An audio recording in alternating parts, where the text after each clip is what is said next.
নির্বাচনের পর বিএনপিকে দেখলে মনে হয় শিল্পী জয়নুলের কাদায় আটকে পড়া গরুর গাড়ির মতো।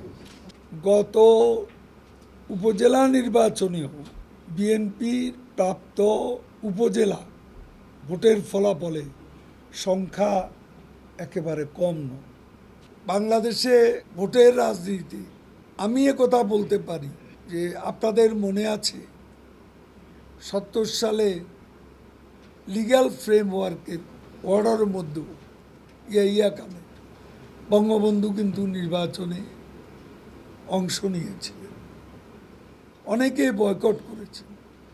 তারা বয়কট করেছিলেন, তারা মস্ত বড় ভুল করেছিলেন। সেদিন বঙ্গবন্ধুর সিদ্ধান্তই ছিল সঠিক। আজকেও আমরা যদি বিএনপির অবস্থানে থাকতাম তাহলে আমরা নির্বাচন বর্জন করতাম না, আমি এটুকু বলতে পারি। বিএনপি অংশ নেবে কি বর্জন করবে এটা তাদের দলীয় সিদ্ধান্তের ব্যাপার।